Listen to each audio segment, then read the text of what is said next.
सदर आतिफ इकराम साहब वो नहीं आ सके, SCO में की जो कॉन्फ्रेंस हो रही है उधर वो हैं, मसरूफ़ हैं, तो इसलिए नहीं आ सके, वरना इतने इम्पोर्टेंट मीटिंग में वो ज़रूर मौजूद होते हैं। मैं सॉरी, इनको हमारे फॉर्मर प्रेसिडेंट दारू खान साहब ये भी ये स्टेज पे मौजूद हैं, आपका बहुत बहुत शुक्रिया। देखिए, बहुत अच्छे इंडिकेटर्स आ रहे हैं, हमें गुड न्यूज़ और अच्छी खबरें आ रही हैं कि इन्फ्लेशन रेट 6.9% हो गया, ट्रेड डेफिसिट हमारा जो है वो बेहतर हो गया, फॉरेन एक्सचेंज रेट स्टेबल हो गया हमारा, और अल्हम्दुलिल्लाह जो IMF से जो हमारा प्लान था वो रिस्टोर हो गया है, हमारा इंटरेस्ट रेट जो है वो कम हो रहा है। तो तमाम जो इकोनॉमिक जो इंडिकेटर्स हैं वो अच्छे आ रहे हैं। जो लोग मायूसी की बातें कर रहे हैं, मैं इस फोरम के ऊपर भी और मीडिया के तवज्जुह से भी मैं यही कहूँगा कि कोई मायूस ना हो। इंशाअल्लाह पाकिस्तान जो है वो फिर से अपनी तरक्की की राह पे गामजन हो जाएगा और हमारी इकनॉमी बेहतर होगी, और हम सब ने मिल के इस इकनॉमी को बेहतर करना है, तमाम बिजनेस कम्युनिटी ने और तमाम हमारे जो गवर्नमेंट ऑफिसर्स हैं, इनकी कोलैबोरेशन से ये होना है। सर, एक बात जो मैं करना चाहूँगा इसमें, इस साल का रेवेन्यू टारगेट 12,600 अरब दिया गया, जो कि 44% पिछले टारगेट से जो रेवेन्यू का था उससे 44% ऊपर है, और जबकि जो ग्रोथ रेट है वो 2.8% है।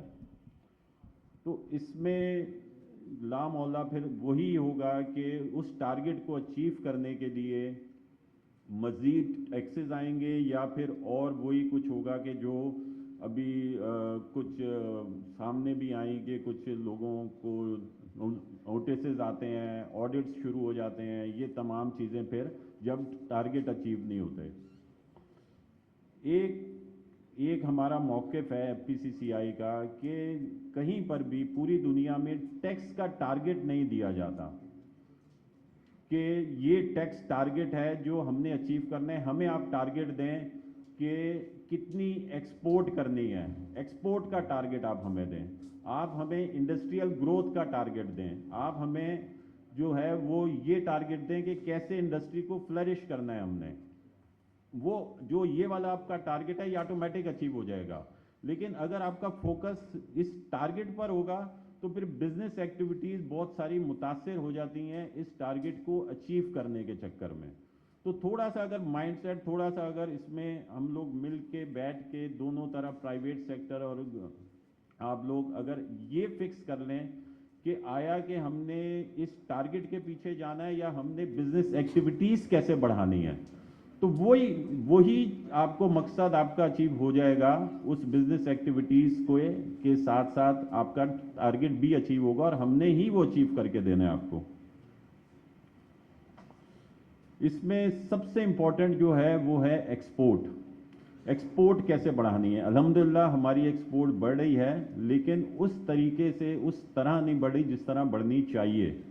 उसमें दो जो हर्डल्स मेन आ रहे हैं, जो एक्सपोर्टर्स को FTR regime से आपने हटा दिया, और दूसरा जो EFS में लोकल को जो इंडस्ट्री है वो अब EFS स्कीम का फ़ायदा नहीं उठा सकती है।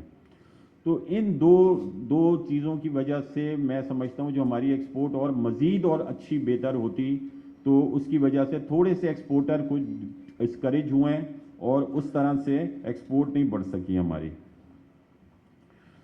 हम ये चाहते हैं कि टैक्स टू GDP बढ़े, ये 9% है अभी और शायद 11% हो जाएगा, लेकिन इसमें इंडिया जो है वो 22% है जो हमारा मुल्क है। जब तक ब्रॉडनिंग ऑफ टैक्स नहीं करेंगे, और ब्रॉडनिंग ऑफ टैक्स में बार बार इससे पहले भी काफ़ी फाइनेंस मिनिस्टर साहब आए, कॉमर्स मिनिस्टर साहब आए, उनसे भी मेरी बात हुई कि आप हमारे साथ बैठें। जब तक ब्रॉडनिंग ऑफ टैक्स नहीं होगी आपका टैक्स टू GDP नहीं बढ़ सकता।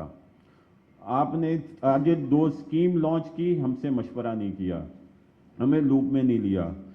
फेडरेशन जो है वो तमाम चैम्बर्स की, तमाम एसोसिएशंस की पेरेंट बॉडी है इधर, तमाम लोगों के नुमाइंदे, उनके दो दो नुमाइंदे हर चैम्बर और एसोसिएशन के हमारे पास होते हैं, और उनकी पूरी उनकी जो उनकी पॉलिसी या उनकी जो भी रिप्रेजेंटेशन होती है वो इधर मौजूद होती है, और हमारे पास पूरा फीडबैक होता है उनका।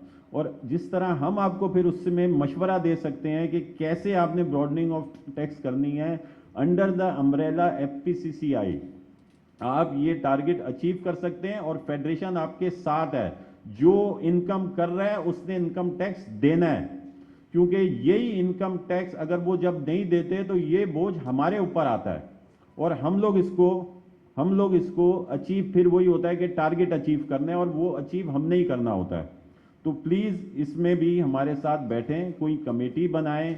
अगर आपने इन ताजरों को अगर टैक्सनेट में लाना है, हम इन तमाम जो भी ताजिर हैं उन तमाम लोगों को हम लोग इधर इकट्ठा करेंगे, और उनसे पहले हम लोग ब्रेनस्टॉर्मिंग करेंगे कि वो क्या चाहते हैं और कैसे ये टैक्स बढ़ सकता है। तो इसमें जो है, आप अभी ये देखें, जो पिछले साल की मेरे पास जो फिगर्स हैं वो 70, मैं हैरान कौन हद तक 75% जो टैक्स है वो 0.39% लोगों ने दिया है। सिर्फ 13,998 लोगों ने जो टारगेट जो अचीव करने में इनकम टैक्स जो दिया है वो 0.39% लोगों ने सिर्फ, जो कि टैक्स पेयर हैं। 75% जो टैक्स है वो उन्होंने पे किया, और बाकी 25% और लोगों ने पे किया है, और उसमें भी वो सैलरीड क्लास होगा और दूसरे होंगे, वो सब होगा। तो इसका मतलब है कि इसमें बहुत फ्लॉ मौजूद है, जो हमने मिल के इसको हल करना है, कि सिर्फ इतने से 13-14 हज़ार लोग पूरे इस मुल्क का टैक्स का बोझ उठाएं। हम इसके हक में नहीं है, हम आपके साथ हैं, क्योंकि ये बोझ हमारे ऊपर आता है। हम और आप पार्टनर हैं, हमें पार्टनर समझें और हमें साथ लेके चलें, और हम लोग मिलके इस टारगेट को अचीव करेंगे। इसमें SRO एक एग्जाम्पल मैं आपको सिर्फ ये दूंगा कि इससे क्या प्रॉब्लम्स आ जाती हैं अगर आप हमें उसमें लूप में नहीं लेते हैं। तो जैसे SRO 350 है, उसमें अभी तक 2 अमेंडमेंट्स भी आ चुकी हैं, लेकिन मसला अभी तक उसमें छोटे छोटे मसाइल उसमें मौजूद हैं। पहले आया कि जी उसकी बायोमेट्रिक होगी, फिर आ गया कि हर साल होगी, लेकिन अब नादरा की जो स्लिप आ रही है वो 2 महीने की आ रही है। इससे भी लोग बहुत कंफ्यूज हैं कि अब क्या होगा कि अब हर साल हम लोग इसकी बायोमेट्रिक करवाएंगे। एक जो हमें सीनियर सिटीजन्स या सीनियर जो टैक्स पेयर हैं अबव 65 या 60 ईयर्स, उनकी फिंगरप्रिंट्स नहीं आ रही हैं, वो हमें बहुत प्रॉब्लम आ रही है। उसको भी देखें हमने अपने टैक्स पेयर को फैसिलिटेट करना है। कोई भी ऐसी चीज़ जो इम्प्लीमेंट ना हो सके उसको लॉ का हिस्सा ना बनाएं। दूसरा, मैं ये कह रहा हूँ कि हमारा ये कोऑर्डिनेशन, मैं शुक्रिया अदा करता हूँ प्राइम मिनिस्टर साहब का कि उन्होंने जो है वो क्रॉस कटिंग कमेटी जो बनाई, उसमें हमारे खुर्रम इजाज साहब को उन्होंने स्पेशल एडवाइज़र के तौर पे लिया, जो हमारे फॉर्मर हमारे वाइस प्रेसिडेंट हैं, और जो पोर्ट्स एंड शिपिंग के ऊपर जो क्रॉस कटिंग कमेटी है उसका वो हिस्सा हुई, क्योंकि हम लोगों को रियल फैक्ट्स का पता होता है, हम लोगों को ग्राउंड रियलिटी का पता होता है। तो जब उनको ये पता था और उन्होंने जब PM साहब से बात की तो उन्होंने कहा कि आप इस कमेटी का हिस्सा बने, और स्पेशली हर मीटिंग के अंदर आपको होना चाहिए। तो ये बहुत अच्छा साइन है और ये बहुत अच्छी चीज़ है कि ये होना चाहिए। स्मगलिंग, सर, स्मगलिंग की वजह से हमारी सारी बिजनेस कम्युनिटी परेशान है। इसको खुदारा बॉर्डर्स पे रोकें, उधर चेक पोस्ट कस्टम की इतनी स्ट्रॉन्ग बनाएं, वहाँ पे बड़ी आसानी से रोका जा सकता है। उसकी स्मगलिंग के नाम पे पूरे पाकिस्तान में जो है वो ट्रकों को पकड़ लिया जाता है, फिर उसके बाद उसकी किसी के साथ कोई सलूक होता है, किसी के साथ कोई सलूक होता है, ये आपको भी पता है बेहतर। تو اگر اس کا سب سے آسان طریقہ، سب سے جو آسانی سے روکا جا سکتا ہے، نہ کہ پوری پاکستان میں آپ اپنی فورسز کو اس کام میں یہ لگائیں گے اس کو روکیں، تو بارڈر میں تو سب سے آسان ہے روکنا اس کو، جو چیک پوسٹ ادھر کسٹم کی ہو، یا کم از کم جو کسی بھی شہر کی انٹرنس کی چیک پوسٹ ہو وہ اتنی اسٹرانگ ہو کہ وہاں پہ یہ چیک ہو جائے، اور اس کے بعد جب شہر میں ٹرک گھوم رہا ہو اس کو نہ پکڑا جائے۔ وہ ہمیں کبھی کہاں سے، وہ انٹیریئر سے ہمیں آ رہی ہوتی ہے کال کہ وہاں پہ ان کا مال پکڑا گیا، کتنا جی 4-5 لاکھ روپے کا مال پکڑا گیا، جو کروڑوں روپے کا مال جو اسمگلنگ سے، بارڈر میں ہم سخت خلاف ہیں اسمگلنگ کے، اسمگلنگ کی وجہ سے ہمیں بھی افیکٹ ہوتا ہے، ہماری انڈسٹریز افیکٹ ہوتی ہیں، ہماری ٹریڈ افیکٹ ہوتی ہے۔ تو اس میں جو ہے یہ برائے مہربانی کچھ ایسا کوئی سسٹم بنائیں، کوئی ٹریکنگ سسٹم بنا دیں، کوئی ہائی ٹیکنالوجی سے اس کی ہیلپ لیں ہم لوگ کہ یہ ادھر ہی وہاں پر روک لیں، یا تمام شہروں میں انٹرنس کے وقت ادھر چیک پوسٹ بنا دیں، لیکن جب وہ شہر میں آ جائے پھر تنگ نہیں کریں۔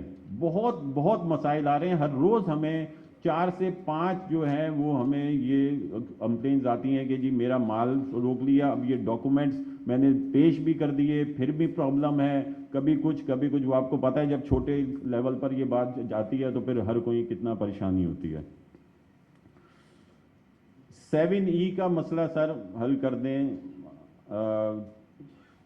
تینوں صوبے بلوچستان، KPK، پنجاب میں ادھر آلریڈی ہائی کورٹ نے اس کو سسپینڈ کر دیا ہے، سندھ کے اندر بھی ہے، تو اس کا مطلب ہے کہ یہ اپلیکیبل نہیں ہو سکتا۔ تو آج آپ اعلان کر کے جائیں سر پلیز کہ اس کو 7E کا جو مسئلہ ہے اس کو حل کریں۔ ایک اور جو بہت امپورٹنٹ بات ہے، EFS scheme is a wonderful scheme, بہت اچھی اسکیم ہے، فیڈریشن اس کی وہ پوری سپورٹ کرتی ہے، لیکن اس کے ساتھ ساتھ آپ یہ بھی دیکھیں آفٹر EFS EPZ کے اندر جو انویسٹمنٹس ہوئی ہوئی ہیں وہ خطرے میں پڑ گئی ہیں، وہاں پر لوگ جو ہے، میں آپ کو کہہ رہا ہوں کہ EPZ، کیونکہ EPZ میں جب EFS ادھر یہ آیا کہ اتنی اچھی ان کو ساری فیسلٹیز مل رہی ہیں کسٹم کی، ٹیکسز کی، لیکن EPZ کے اندر وہاں پر اب جو پہلے ہوتا تھا کہ صرف 1 ونڈو ہوتا تھا، ادھر بھی ان کو بھی ریگولر ٹیکس اسکیم کے اندر ان کو لے کر آ گئے، اب ان کی بھی اسی طرح فائلنگ ہونی ہے۔ اس طرح میں آپ کو بتا رہا ہوں EPZ میں جتنی انویسٹمنٹ ہوئی ہوئی ہے وہ تمام لوگ اس سے باہر آ جائیں گے، کیونکہ ادھر اور بہت ساری ریسٹرکشنز ہوتی ہیں، آپ کی ساری انویسٹمنٹ وہ ختم ہو جائے گی ادھر۔ میں آپ کو پہلے سے یہ انفارم کر رہا ہوں EPZ کے بارے میں اپنی پالیسی کو چینج کریں، ورنہ تمام انویسٹمنٹ ادھر جتنے انویسٹرز ہیں اب ادھر صرف میرے پاس اب ہر روز یہ آ رہا ہے کہ میرا یونٹ سیل پر ہے، میرا یونٹ خرید لو۔ تو سر EPZ کو خاص طور پہ آپ لوگ یہ دیکھیں۔ ایز آف ڈوئنگ بزنس، دیکھیں اگر ہم نے اپنی ایکسپورٹ بڑھانی ہے، اپنا ٹیکس نیٹ بڑھانا ہے، تو ہمیں ایز آف پیئنگ ٹیکسز اور ایز آف ڈوئنگ بزنس کے اوپر کام کرنا ہوگا۔ پاکستان اس وقت ایز آف ڈوئنگ بزنس میں جو 2020 کا آیا تھا، اور میرے خیال میں 2020 کے بعد مزید اس کے اندر جو ہے وہ پرابلمز آتی گئی ہیں، وہ اس وقت 190 میں سے 108 نمبر پر تھا پاکستان، اور پیئنگ آف ٹیکسز میں 162 نمبر پر تھا آؤٹ آف 190۔ اور اب جو سچویشن ہے، جو ایز آف پیئنگ ٹیکسز ہے، میرے خیال میں اگر اب سروے ہوگا اس کا تو اس سے بھی خرابی ہماری فگرز آئیں گی۔ تو اس میں کیسے ہم ٹیکس دینا چاہتے ہیں، لیکن اس میں کیسے اس کو فلاس کو بھی، جو چوری کر رہا ہے ہم اس کے خلاف ہیں، ہم نے اس کو روکنا ہے، لیکن ہمارے ساتھ بیٹھے ہم آپ کو بتائیں گے کہ ایسے روک سکتے ہیں۔ آج 2 اسکیم دیکھیں آپ نے شروع کی، جو ایگزسٹنگ ٹیکس پیئر تھے انہی کے خلاف وہ شروع ہو گئے، ہم چاہتے ہیں کہ براڈننگ آف ٹیکس، اور ہم آپ کو بتائیں گے، ہمارے ساتھ بیٹھیں، ہم آپ کو ہر چیز جیسے ایز آف پیئنگ ٹیکسز میں ہم کیسے کیا چاہتے ہیں، ہم آپ کو ہمارے پاس پوری ورکنگ موجود ہے ہمارے ساتھ۔ آپ کسی کو ایک اور مہربانی کریں کہ ہمیں ایک اسپوک پرسن اسلام آباد سے FBR کی طرف سے ہمیں دیں، کوئی بھی اگر پرابلم آتی ہے اور کوئی بھی پالیسی کا میٹر ہو، امیڈیٹلی جو ہم نے اس کو کانٹیکٹ کرنا ہو وہ اسلام آباد سے دیں ہمیں، کیونکہ اگر ادھر سے ہوتا ہے تو پھر وہ ادھر سے ہی اسلام آباد کے لیے وہ ایک ہرڈل ہوتا ہے کہ ادھر سے بات کرنی ہے. تو ہمیں برائے مہربانی ایک اسلام آباد سے ایک آپ اسپوک پرسن دیں کہ جو ہم کوئی بھی ایسی چیز آتی ہے اور کوئی بھی ہماری تجاویز آتی ہیں امیڈیٹلی ہم ادھر دیں اور پھر وہ آگے آپ کے سامنے وہ پیش ہو سکے.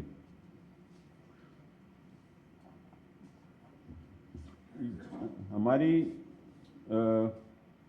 جو ایز آف پیئنگ ایکسس کی میں بات کر رہا ہوں سر، دیکھیں ہمیں بہت افسوس ہوتا ہے. میں ابھی عمان گیا ہوا تھا، ابھی 2 دن پہلے ادھر سے آیا ہوں.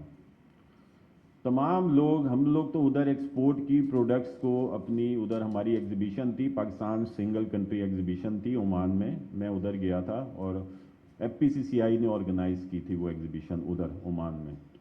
لیکن سر جو میں نے ادھر باتیں سنی، ہر کوئی ادھر کہہ رہا تھا کہ ادھر کے ای پی زی میں وہاں پر ہم لوگ اپنی انڈسٹری لگائیں، کیسے لگائیں، ہم کیا ان کو ہیں. اور وہ اتنی فیسلٹیز دے رہے تھے کہ آپ آئیں، آپ کو کوئی نہیں پوچھے گا، آپ کوئی ٹیکس نہیں ہوگا، ہم آپ کو انفراسٹرکچر اتنا اچھا ہے. تمام لوگ بہت اٹریکٹ ہو رہے تھے اور میرا دل خون کے آنسو رو رہا تھا کہ ہم لوگ ادھر ایکسپورٹ کرنے آئے ہیں اور ادھر یہی ایکسپورٹر جو ہیں اب کہہ رہے ہیں کہ ہم لوگ ادھر انڈسٹری لگائیں. تو سر پلیز اس کو، جو ہماری جو پالیسیز ہیں ہم ان کو دیکھیں. ہم نے ادھر ہی رہنا ہے، ہم ادھر ہی چاہتے ہیں. کوئی بھی اپنا ملک چھوڑ کے کہیں اور انڈسٹری لگانا آسان نہیں ہوتا. جب اس کے پاس کوئی حل نہیں رہتا، کوئی اور راستہ نہیں بچتا، وہ پھر ہی ادھر جاتا ہے. کوئی بھی ادھر اگر پراپرٹی کوئی بھی خریدے گا تو اس کے لیے ادھر آسانی ہوتی ہے. ایک فگر آئی 11 بلین دبئی میں ہماری ریئل اسٹیٹ کی انویسٹمنٹ ہے ہماری.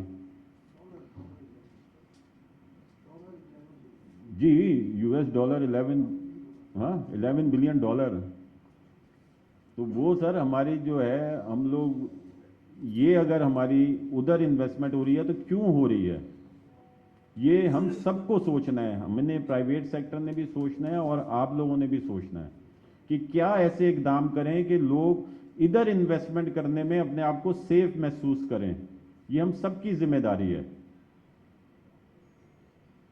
دوسرا جو اور کچھ ہوں گے جو بھی ریفارمز کے اوپر ہے، بہت اچھی بات ہے. ہمیں جو سننے میں آ رہا ہے کہ جی ریفارمز ہو رہی ہیں پورٹ اینڈ شپنگ میں بھی، کسٹم میں بھی، ایف بی آر میں، تمام بہت اچھے اقدام ہیں سر اور یہ ہونی چاہیے. اور اس سے بھی میرے خیال میں ہمیں اگر ایز آف ڈوئنگ بزنس میں ہمارا اضافہ ہوتا ہے تو یہ بہت اچھا وہ اسٹیپ ہے. خرم اجاز صاحب میرے خیال میں اس بارے میں آپ کو اور مزید، کیونکہ وہ اس چیز کے ایکسپرٹ ہیں، وہ بتائیں گے. تو میں اور ٹائم نہیں لینا چاہوں گا. اور آپ کا ایک مرتبہ پھر شکریہ.